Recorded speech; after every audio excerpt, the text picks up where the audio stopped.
Current, petrol, diesel, ಆಸ್ತಿ ತೆರಿಗೆ ಈ ಎಲ್ಲ ವಸ್ತುಗಳನ್ನ ಏರಿಕೆ ಮಾಡಿದ್ವಿ. ಏರಿಕೆ ಮಾಡಿದ್ಮೇಲೂ ನಿಮ್ಗೆ ಸಮಾವೇಶ ಮಾಡಬೇಕು ಅಂತ ಯಾಕೆ ಅನಿಸ್ತು? ಜನ ಕಷ್ಟದಲ್ಲಿದ್ದಾರೆ. ತೆರಿಗೆಗಳ ಭಾರದಲ್ಲಿ ಬಡ ಕೂಲಿ ಮಾಡುವಂತ ಜನ, ರೈತರು ಕಷ್ಟದಲ್ಲಿದ್ದಾರೆ. ಈ ಸಂದರ್ಭ ನಿಮಗೆ ಬೇಕಾಗಿತ್ತ? ನನ್ನ ಮೊದಲ ಪ್ರಶ್ನೆ. ಎರಡನೇ ಪ್ರಶ್ನೆ, 2 ವರ್ಷ ಆಯ್ತು, ಪರಿಶಿಷ್ಟ ಜಾತಿಗೆ ಸೇರಿದಂತ 187 ಕೋಟಿ ಹಣನ ಪಟಾಪಟ್ ಅಂತ ಲೂಟಿ ಮಾಡಿದ್ವಿ. 180 ಸದಾ ಸಿದ್ದರಾಮಯ್ಯನವರೇ ನನ್ಗೆ ಹೇಳಿದ್ರು, ಅಶೋಕ ಸುಳ್ಳು ಹೇಳ್ತಾನೆ, ನಾನು 187 ಕೋಟಿ ತಿಂದಿಲ್ಲ, 89 ಕೋಟಿ ಮಾತ್ರ ಲೂಟಿ ಆಗಿದೆ. ಅಧಿವೇಶನದ ರೆಕಾರ್ಡಲ್ಲಿ ಹೇಳಿರೋದು, ಅಧಿವೇಶನದ ರೆಕಾರ್ಡಲ್ಲಿ ಇದಕ್ಕೋಸ್ಕರ 2 ವರ್ಷದ ಸಾಧನೆ ಅಂದ್ರೆ 2 ವರ್ಷ ತುಂಬ್ತಾ ಸತ್ತಿದ್ದು, 2 ವರ್ಷ ತುಂಬ್ತಾ ಸತ್ತಿದ್ದು ಶಿವಮೊಗ್ಗದಲ್ಲಿ. ಮೂಢ ಹಗರಣದಲ್ಲಿ 14 ವಾಸ್ತು ಪ್ರಕಾರ ದೇವಮೂಲೆ ಬೆಳೆದಿರುವಂಥದ್ದು, ಕುಬೇರ ಮೂಲೆ ಹೈಟ್ ಆಗಿರುವಂಥದ್ದು, 14 ಸೈಟ್ಗಳು, ಕಾರ್ನರ್ ಸೈಟ್ಗಳು. ಆ 14 ಸೈಟು ಲೂಟಿ ಹೊಡೆದಿದ್ದಕ್ಕೋಸ್ಕರ ನಿಮ್ಮ ಈ ಸಂಭ್ರಮಾಚರಣೆಯನ್ನು ಮಾಡಬೇಕಾ? ನಿಮ್ಮ ಮನೆ ಆಸ್ತಿ ಮಾಡ್ಕೊಂಡ್ರಲ್ಲ, ನಿಮ್ಮ ಮನೆಗೆ ಆಸ್ತಿ ತಗೊಂಡೋದ್ರಲ್ಲ ಕರ್ನಾಟಕದ ಈ ಟ್ಯಾಕ್ಸ್ ಪೇಯರ್ಸ್ ಹಣ, ಅದಕ್ಕೋಸ್ಕರ ಸಮಾವೇಶ ಮಾಡ್ತಾ ಇದ್ದೀರಾ? ನಂದು 2ನೇ ಪ್ರಶ್ನೆ. ಇನ್ನು ನಮ್ಮ ಡಾಕ್ಟ್ರು ದಿನನಿತ್ಯ ಅವಾಜ್ಗಳು ಬಿಡ್ತಾ ಇದ್ರು. ಕಳಪೆ, ಯಾವ ಡಾಕ್ಟ್ರು? ನಮ್ಮ ಡಾಕ್ಟ್ರು ಕಳಪೆ ದ್ರಾವಣ ಕೊಟ್ಟು ಬಾಣಂತಿಯರು ದಿನನಿತ್ಯ ಒಂದು 15ರಿಂದ 20 ಬಾಣಂತಿಯರು ದಿನನಿತ್ಯ ಸಾವಾಗ್ತಾ ಇತ್ತಲ್ಲ, ಆ ಕಳಪೆ ದ್ರಾವಣ ಯಾವುದಪ್ಪ ಅದು? ಸಿಂಗಲ್ ಲ್ಯಾಕ್ಟೇಟ್ ಕೊಟ್ಟು ಆ ಬಾಣಂತಿಯರು ಸರ್ಕಾರಿ ಆಸ್ಪತ್ರೆಗೆ ಹೆರಿಗೆಗೆ ಹೋದ್ರೆ ಮನೆಗೆ ವಾಪಸ್ ಇಲ್ಲ, ಆ ಗ್ಯಾರಂಟಿ ಕೊಟ್ಟಂತ ಆರೋಗ್ಯ ಸಚಿವರು. ಇದಕ್ಕೋಸ್ಕರ ನಿಮ್ಮ ಈ ಒಂದು ಸಾಧನೆ, 2 ವರ್ಷದ ಸಾಧನೆಯನ್ನ ಮಾಡಿದ್ರು ಕರ್ನಾಟಕದಲ್ಲಿ. ರೈತರು ಅನ್ನ ಕೊಡುವಂತ ಅನ್ನದಾತ, ಅದಕ್ಕೆ ನೀವೇನು ಹೇಳಿದ್ರಿ? ಪರಿಹಾರ ಬರುತ್ತೆ, ದುಡ್ಡು ಬರುತ್ತೆ ಅಂತೇಳಿ ರೈತರ ಆತ್ಮಹತ್ಯೆ ಮಾಡ್ಕೊಂತಾರೆ ಅಂತ ನಿಮ್ಮ ಮಂತ್ರಿ ಹೇಳಿದ್ರಿ. ಇನ್ನೊಬ್ಬ ಮಂತ್ರಿ ಮುಂದೆ ಹೋಗಿ ಬರಗಾಲ ಬರಲಿ, ಬೆಳೆ ಪರಿಹಾರ ಬರುತ್ತೆ ಅಂತೇಳಿ ಮಳೆರಾಯನ್ ಕೇಳ್ಕೊಂತಾರಂತೆ ರೈತರು. ನಾವು ಉಯ್ಯೋ ಮಳರಾಯ, ಬಾರೋ ಮಳರಾಯ ಅಂತ ಎಲ್ಲ ಹಳ್ಳಿಗಳ ಕಡೆ ಹೇಳ್ತಾ ಇದ್ರಲ್ಲ, ಹೇಳ್ತಾ ಇದ್ರು ನಾವೆಲ್ಲ. ರೈತರು ಬರಗಾಲ ಬರಲಿ ಅಂತ ಪರಿಹಾರ ಬರುತ್ತೆ ಅಂತ ಮಾಡ್ತಾ ಇರೋಂಥ ಮಂತ್ರಿ ಯಾರು? ಕೃಷಿ ಅವರು, ಕಬ್ಬು ಶಿವಾನಂದ ಪಾಟೀಲ್ ಹೇಳ್ತಾರೆ.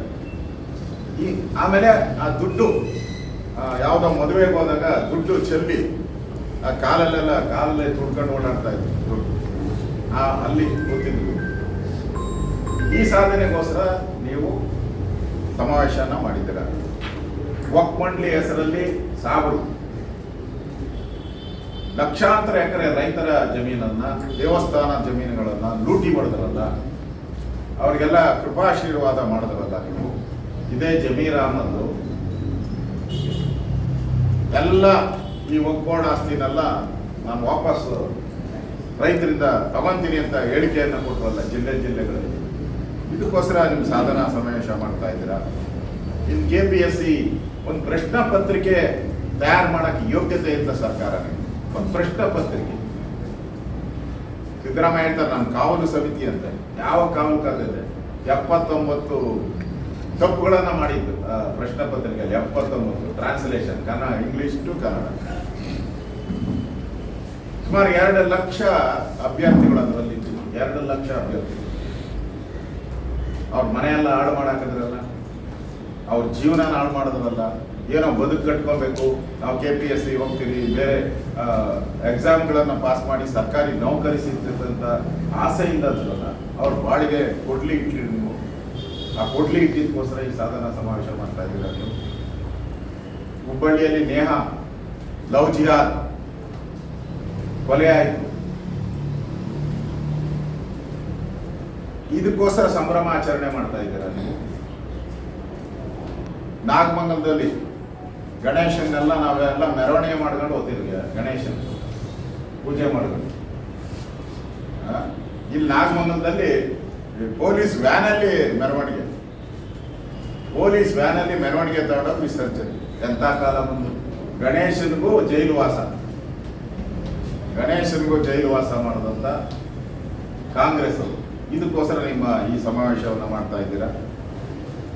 ಮತ್ತೆ ಪಾಕಿಸ್ತಾನ ಯುದ್ಧ ಬೇಡ ಅಂತ ಹೇಳಿದ್ರಿ. ಪಾಕಿಸ್ತಾನ ಯುದ್ಧ ಬೇಡ ಅಂತ ಹೇಳಿದ್ರಿ. ಪಾಕಿಸ್ತಾನ ಅದು ಐತೆ, ಇನ್ನು ಮುಂದೆ ಪಾಕಿಸ್ತಾನ ಜಿಂದಾಬಾದ್. ಅವ್ರು ಹೇಳಲೇ ಇಲ್ಲ, ನಸೀರ್ ಸಾಬ್ ಜಿಂದಾಬಾದ್ ಅಂತ ಹೇಳಿದ್ರಿ. ಫೋರೆನ್ಸಿಕ್ ರಿಪೋರ್ಟ್ ಅಲ್ಲಿ ಪಾಕಿಸ್ತಾನ ಜಿಂದಾಬಾದ್ ಅಂತ ಪ್ರೂವ್ ಆಯಿತು. ನಿಮ್ಗೆ ಮಾನ ಮರ್ಯಾದೆ ಇದೆಯಾ ಕಾಂಗ್ರೆಸ್ ಅವರೇ? ಒಂದ್ ಕಡೆ ಯುದ್ಧ ಬೇಡ ಅಂತೀರ. ಯಾವ ಪುರುಷ 5 ಜನ ತೀರ್ಕೊಂಡಿದ್ದಾರೆ ಮಳೆ ಇಲ್ಲ. ಈ ಸಾವಿನ ಮೇಲೆ ನಿಮ್ಮ ಸಮಾವೇಶ ಮಾಡ್ತಾ ಇದ್ದಾರೆ.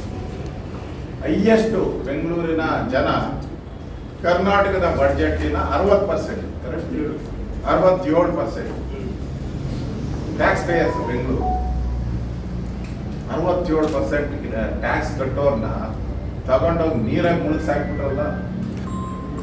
ತೇಲುತ್ತಿರುವ ಬೆಂಗಳೂರು ಮಾಡಿದ್ರಲ್ಲ. ಕೇಳಿದ್ರ ಪಾಪ 67% ಟ್ಯಾಕ್ಸ್ ಕಟ್ಟೋರು ನಮ್ಮನ್ನ ತೇಲುತ್ತಿರುವ ಬೆಂಗಳೂರು ಮಾಡುವಂತ ಕೇಳಿದ್ರ ನಿಮ್ಮನ್ನ. ಇದಕ್ಕೋಸ್ಕರ ನೀವು ಸಮಾವೇಶ ಮಾಡ್ತಾ ಇದ್ದೀರಾ. ನಿಮ್ಮ ಸರ್ಕಾರ ಬಂದ ಮೇಲೆ 3 ಬಾರಿ ಹಾಲಿನ ದರ ಏರಿಕೆ ಮಾಡಿದ್ರಿ. 3 ಬಾರಿ 9 ರೂಪಾಯಿ ಜಾಸ್ತಿ ಮಾಡಿದ್ರಿ. ಅದ್ರಲ್ಲಿ ರೈತರಿಗೆ ಎಷ್ಟು ಪೈಸಾ ಕೊಟ್ಟಿದ್ದೀರಾ? ನಾನು ಪೈಸಾ ಕೇಳ್ತಾ ಇದ್ದೀನಿ, ರೂಪಾಯಿ ಕೇಳ್ತಾ ಇದ್ದೀನಿ. ಎಷ್ಟು ಪೈಸಾ ಕೊಟ್ಟಿದ್ದೀರಾ? ರೈತರ ಸಬ್ಸಿಡಿ ಇನ್ನೂ ಕೊಟ್ಟಿಲ್ಲ, ಅದು ಪೆಂಡಿಂಗ್ ಇದೆ. ರೈತರ ಸಬ್ಸಿಡಿ ಕೊಡಬೇಕಾಗಿತ್ತಲ್ಲ, ಅದನ್ನು ಇನ್ನೂ ಪೆಂಡಿಂಗ್ ಮಾಡ್ಕೊಂಡಿದ್ದಾರೆ. 106 ಕೋಟಿ ಪೆಂಡಿಂಗ್, ಸುಮಾರು 600 ಕೋಟಿಗೂ ಹೆಚ್ಚು ಪೆಂಡಿಂಗ್ ರೈತರು ಸಬ್ಸಿಡಿ. ಇವತ್ತು ಹೊಸ ಅಭಿನಂದನೆ ಕೂಡ ಸಲ್ಲಿಸ್ಬೇಕು ನಾವು. ಯಾಕಂದ್ರೆ ಈ ಸರ್ಕಾರಕ್ಕೆ ಬರೀ ವಿರೋಧ ಪಕ್ಷ ಅಂದ್ರೆ ಬರೀ ಟೀಕೆ ಮಾಡ್ತಾರೆ ಇವರು ಅಂತ ಹೇಳ್ತಾರೆ. ವಿರೋಧ ಪಕ್ಷ ಅಂದ್ರೆ ಟೀಕೆ ಮಾಡೋದೇ ಇವ್ರ ಕತೆ ಅಂತ ಇಲ್ಲ. ನಾನು ಹೊಗಳ್ತೀನಿ, 1-2 ವರ್ಡ್. ಕರ್ನಾಟಕದಲ್ಲಿ ಹೆಚ್ಚು ಬಾರ್ಗಳನ್ನ, ವೈನ್ ಸ್ಟೋರ್ಗಳನ್ನ ತೆಗೆದಿದ್ದೀರ, ಅದಕ್ಕೆ ನಿಮ್ಗೆ ಅಭಿನಂದನೆ. ಹೆಚ್ಚು ಬಾರ್ಗಳನ್ನ ತೆಗೆದಿದ್ದೀರ. ಅದು ಒಂದೊಂದು ಬಾರು, ಒಂದೊಂದು ವೈನ್ ಸ್ಟೋರ್ಗಳನ್ನು 3 ಕೋಟಿ ಫಿಕ್ಸ್ ಮಾಡಿದ್ದಾರೆ. ಹಳ್ಳಿಯಲ್ಲಾದ್ರೆ 2 ಕೋಟಿ, ಸಿಟಿಯಲ್ಲಾದ್ರೆ 3 ಕೋಟಿ ಫಿಕ್ಸ್ ಮಾಡಿದ್ದಾರೆ. ನೀವು ಹಾಳಾಗೋಯ್ತು ಫಿಕ್ಸ್ ಮಾಡಿಗಳಿಗೆ. ಆ ಯೂನಿವರ್ಸಿಟಿ ಯಾಕೆ ಮುಚ್ಚಿದ್ರಿ? ಏನ್ ತಪ್ಪು ಮಾಡಿತ್ತು? ಚಾಮರಾಜನಗರ, ಮಂಡ್ಯ, ರಾಯಚೂರು 9 ಯೂನಿವರ್ಸಿಟಿ. ಅದಕ್ಕೆ ಬೇಕಾಗಿದ್ದು 250 ಕೋಟಿ ಅಷ್ಟೇ. ನಿಮಗೆ ಒಂದೊಂದು ಬಾರು, ಒಂದೊಂದು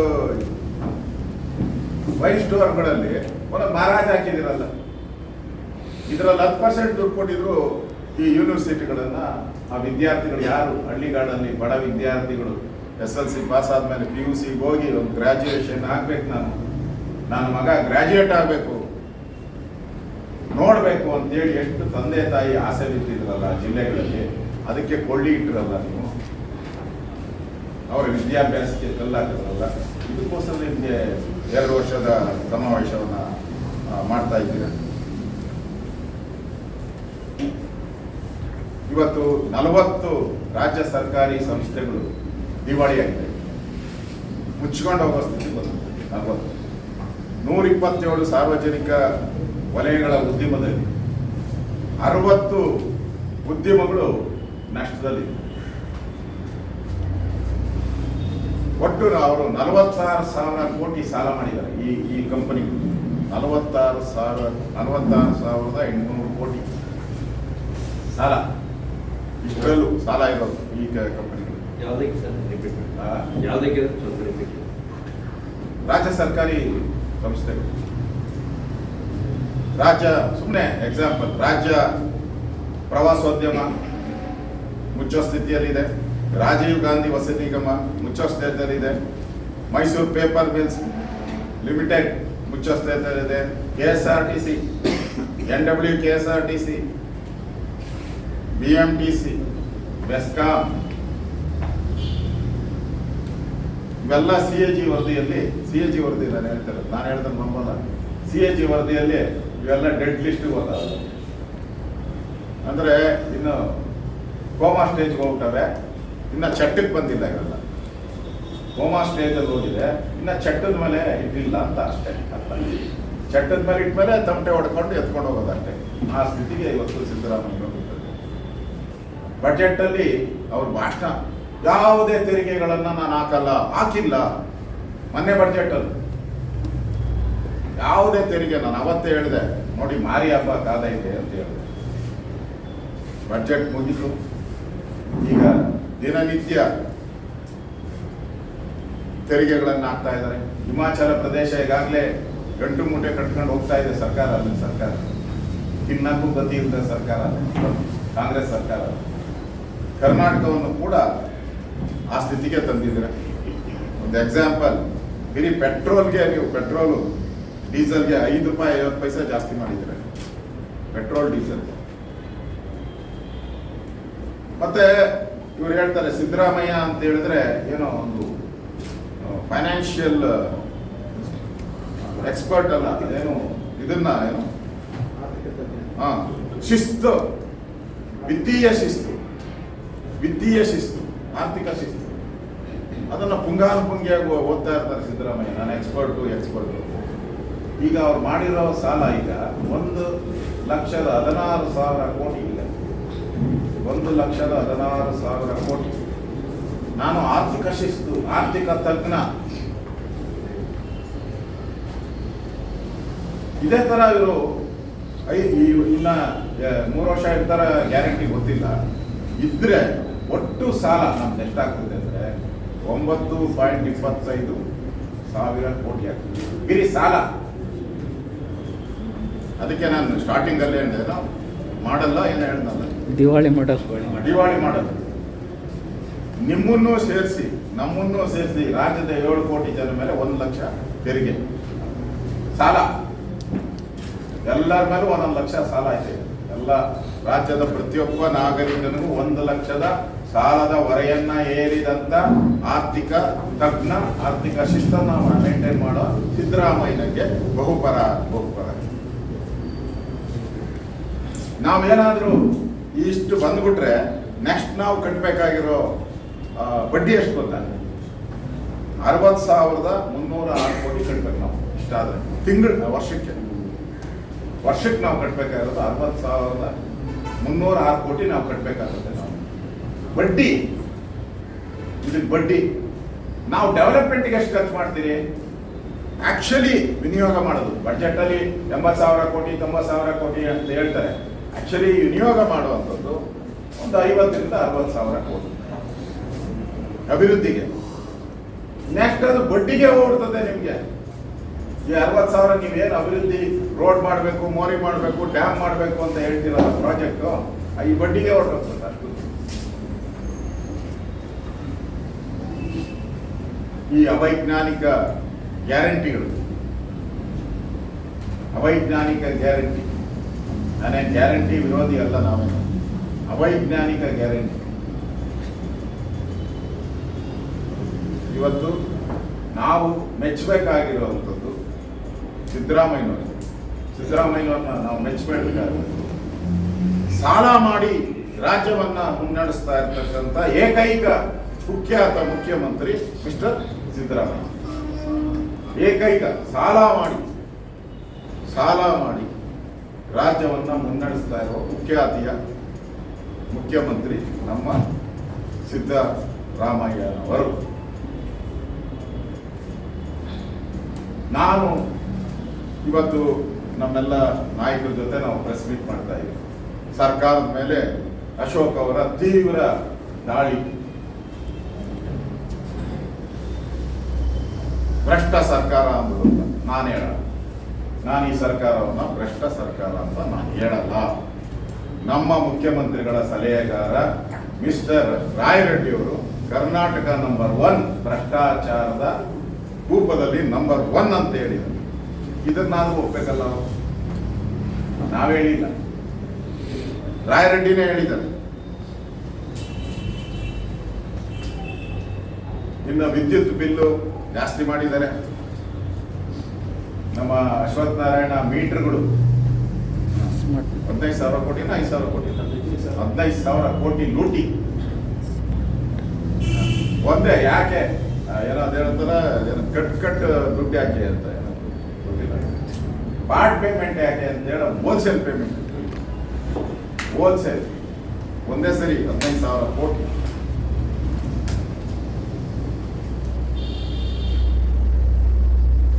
ಇನ್ನು ಕರ್ನಾಟಕದ ಕಾನೂನು ಸುವ್ಯವಸ್ಥೆ ಹೇಳೋರು ಕೇಳೋರು ಯಾರು ಇಲ್ಲ. ಯಾವ ಮಂತ್ರಿ ಗೃಹ ಮಂತ್ರಿ ಅಂತ ಕರ್ನಾಟಕಕ್ಕೆ ಗೊತ್ತಿಲ್ಲ. ಜಿಲ್ಲೆಗೆ ಒಬ್ಬೊಬ್ಬ ಗೃಹ ಮಂತ್ರಿಗಳಾಗ್ಬಿಟ್ಟವ್ರು, ತಾಲೂಕಿಗೆ ಒಬ್ಬೊಬ್ಬ ಗೃಹ ಮಂತ್ರಿಗಳು. ನಮ್ಮ ಗೃಹ ಮಂತ್ರಿ ನೀವೇನೇ ಮೈಕ್ ಹಿಡಿದ್ರು ಅದು ಮಕ್ಕಳಾಟ ಅಷ್ಟೇ, ಅದು ಆಕಸ್ಮಿಕ ಘಟನೆ. ಅವನು ಮಾನಸಿಕ ಅಸ್ವಸ್ಥ, ಎಲ್ಲಿ ಚಾಮರಾಜಪೇಟೆ ಮಾನಸಿಕ ಅಸ್ವಸ್ಥ. ಅದು ಪಾಕಿಸ್ತಾನ್ ಜಿಂದಾಬಾದ್ ಅಲ್ಲ, ನಾಸೂರ್ ಸಾಬ್ ಜಿಂದಾಬಾದ್. ಮುಂಚೆ ಗೊತ್ತಿದ್ರೆ ಅದನ್ನ ತಡೀಬಹುದಾಗಿತ್ತು. ಇದು ಅವರ ಹೇಳಿಕೆ. ಯಾರು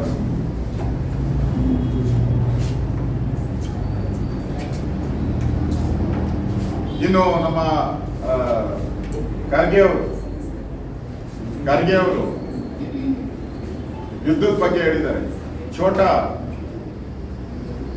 ಛೋಟಾ ಬಾಂಬ್ದಾಣಿನ ಚುಟ್ಟಾಪುಟ್ಟ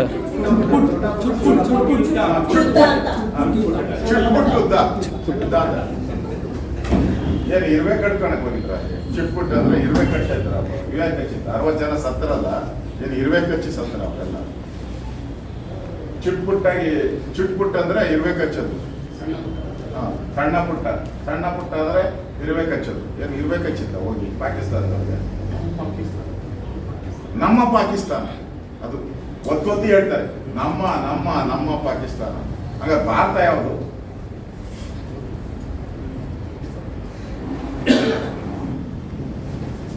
ಈ ರೀತಿ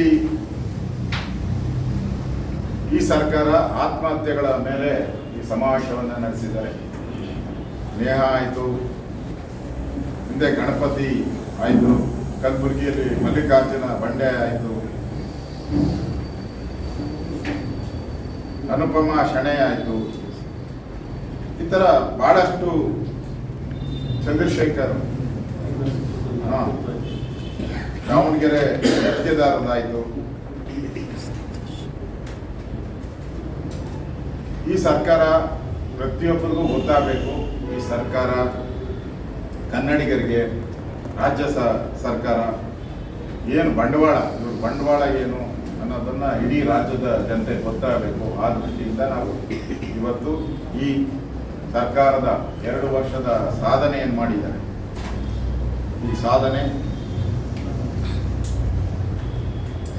ಅಲ್ಲ, ಸಾವಿನ ಮೇಲೆ ಸಮಾವೇಶ ಮಾಡಿದ್ದಾರೆ. ಸರ್ಕಾರ ದಿವಾಳಿಯಾಗಿದೆ. ನಾನು ಇನ್ನೊಂದು ಬಹಳ ಹೇಳ್ಬೇಕಾಗ್ತದೆ. ಯಾಕಂದರೆ ಈ CM ಮತ್ತು DCM ಜಗಳದಲ್ಲಿ ಅದೇನೋ ಕೂಸು ಪಡವಾಯಿತು ಅಂತ ಆ ಪರಿಸ್ಥಿತಿಯಲ್ಲಿದೆ ಕರ್ನಾಟಕ. ಇವರಿಬ್ಬರು ಜಗಳ, ದಿನನಿತ್ಯ ಜಗಳದಲ್ಲಿ ಎತ್ತು ಏರಿಗಳಿದ್ರೆ ಕೋಣ ನೀರಿಗಳಿತು ಅನ್ನೋ ಸ್ಥಿತಿ. ನಾನು ಸಿದ್ದರಾಮಯ್ಯನವರಿಗೆ ಈ ಬಾರಿ ಚಾಮುಂಡೇಶ್ವರಿ ದಸರಾ ಸಿದ್ದರಾಮಯ್ಯನವರೇ ಹೂವಿನ ಅರ್ಚನೆ ಮಾಡ್ತಾರೋ ಯಾರು? ಈ ಬಾರಿಯ ದಸರಾ ಅಕ್ಟೋಬರ್, ಈ ಬಾರಿಯ ದಸರಾ ಚಾಮುಂಡೇಶ್ವರಿ ಮೆರವಣಿಗೆಗೆ ಸಿದ್ದರಾಮಯ್ಯನವರೇ ಹೂವಿನ ಅರ್ಚನೆ ಮಾಡ್ತಾರ ಅಥವಾ ಮನೆಯಲ್ಲಿ ಕೂತ್ಕೊಂಡು TV ನೋಡೋ ಪರಿಸ್ಥಿತಿ ಬರ್ತದೆ? ಮನೆಯಲ್ಲಿ ಕೂತ್ಕೊಂಡು ಟಿವಿಯಲ್ಲಿ ದಸರಾ ನೋಡುವಂಥ ಪರಿಸ್ಥಿತಿ ಬರ್ತಂತ ನಿಮಗೆ ಗೊತ್ತಿಲ್ಲ. ಈ ರೀತಿ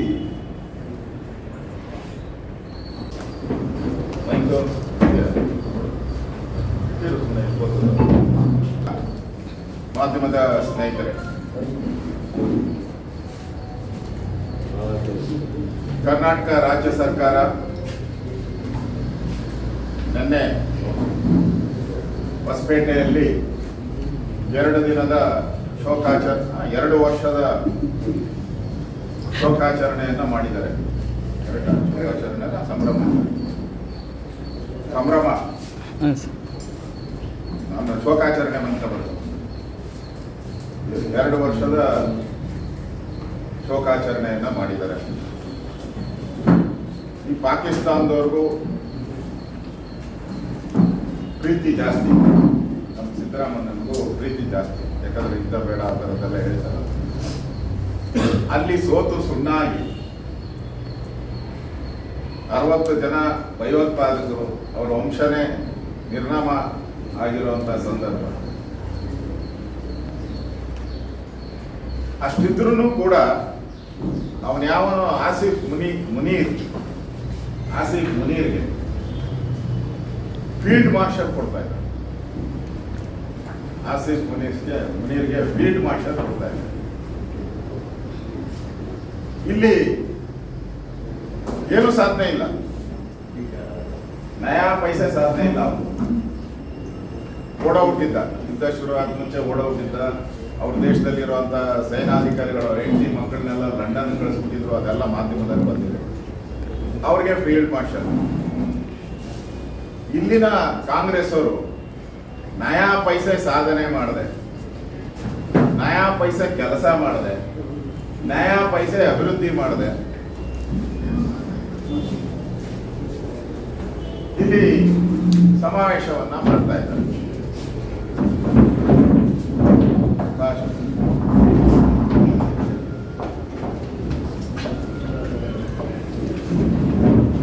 ಏನು ಸಾಧನೆ ಮಾಡದೆ ಸಂಭ್ರಮಾಚರಣೆ ಮಾಡ್ತಾ ಇದ್ದಾರಲ್ಲ, ಅಲ್ಲಿ ಹಂಗೆ ಅವ್ರಿಗೆ ಆಸಿಫ್ ಮುನೀರ್ಗೆ ಫೀಲ್ಡ್ ಮಾರ್ಷಲ್ ಅಂತ ಕೊಟ್ಟರು. ಇಲ್ಲಿ ನಾವು ಕೂಡ ಸಿದ್ದರಾಮಯ್ಯನವ್ರಿಗೆ ದಿವಾಳಿ ಮಾಡಲ್ ಆಫ್ ಕರ್ನಾಟಕ, ಅವ್ರ ಭಾಷೆಯಲ್ಲಿ ಹೇಳೋದು ದಿವಾಳಿ ಮಾಡಲ್ ಆಫ್ ಕರ್ನಾಟಕ ಅಂತೇಳಿ ನಾವು ಕೂಡ ಇವತ್ತು ಬಿರುದನ್ನ ಕೊಡ್ತಾ ಇದ್ದೀವಿ. ಏನು ಮಾಡಿಲ್ಲ ಅಭಿವೃದ್ಧಿ, ದಿವಾಳಿ ಆಗಿದೆ. ಸರ್ಕಾರ ಪ್ರತಿ ದಿನನೂ ಕೂಡ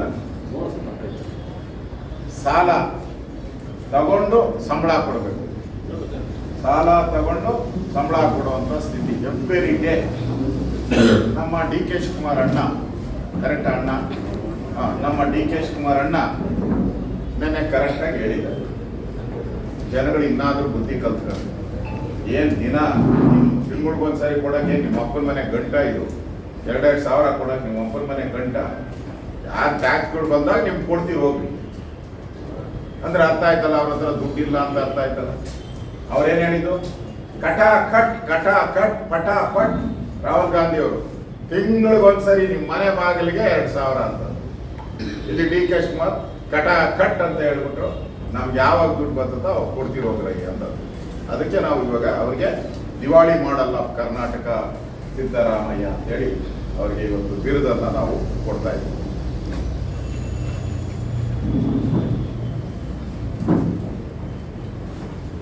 ನಾನು ಕಾಂಗ್ರೆಸ್ ಅವ್ರನ್ನ ಕೇಳಕ್ಕೆ ಇಷ್ಟಪಡ್ತೀನಿ. ಕಾಂಗ್ರೆಸ್ ನಾಯಕರನ್ನು ಬಡಾಯಿ ಕೊಚ್ಕೊಂಡ್ರಲ್ಲ, ನೆನ್ನೆ ಒಬ್ಬೊಬ್ರು ಅರ್ಧ ಗಂಟೆ ಮಾತಾಡಿ ಬಡಾಯಿ ಕೊಚ್ಕೊಂಡ್ರು. ಯಾವ ಸಾಧನೆಗೋಸ್ಕರ ಈ 2 ವರ್ಷದ ಸಂಭ್ರಮಾಚರಣೆಯನ್ನ ಮಾಡಿದ್ರ? ಯಾವ ಸಾಧನೆ?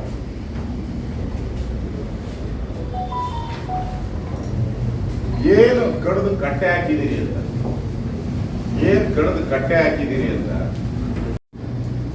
ಈ ರೀತಿ ಕಾಂಗ್ರೆಸ್ ಸರ್ಕಾರ ಇವತ್ತು ಕರ್ನಾಟಕವನ್ನ ದಿವಾಳಿ ಮಾಡಿ, ಬಡವರನ್ನ ಇನ್ನಷ್ಟು ಬಡವರಾಗಿ ಮಾಡಿ, ರಾಜ್ಯದ ಹಣವನ್ನು ಲೂಟಿ ಮಾಡಿ ಕಾಂಗ್ರೆಸ್ಸಿನ ಕೇಂದ್ರದ ನಾಯಕರಿಗೆ ATM ಮಾಡಿ ಕಳಿಸುವಂಥ ಕರ್ನಾಟಕದ ಲೂಟಿಕೋರರ ಸರ್ಕಾರ ಇದು ಲೂಟಿಕೋರರ ಸರ್ಕಾರ. ಮತ್ತು ಬೆಂಗಳೂರು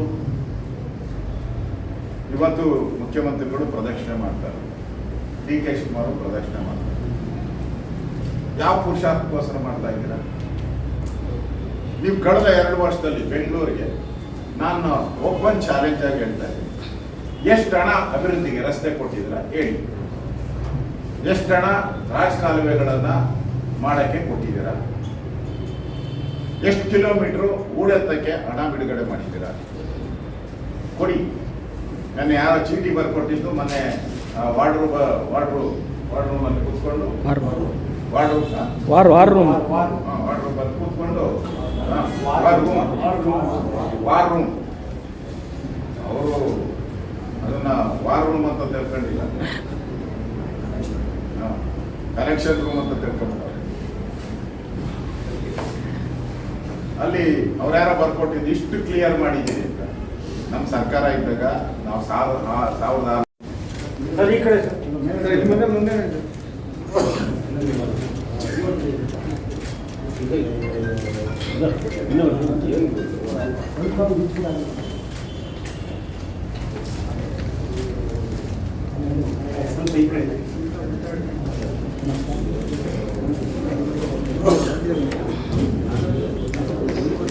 ಆ ದೃಷ್ಟಿಯಿಂದ ನಾನು ಈ ತನಿಖೆಯನ್ನು ಇನ್ನಷ್ಟು ಚುರುಕುಗೊಳಿಸಬೇಕು.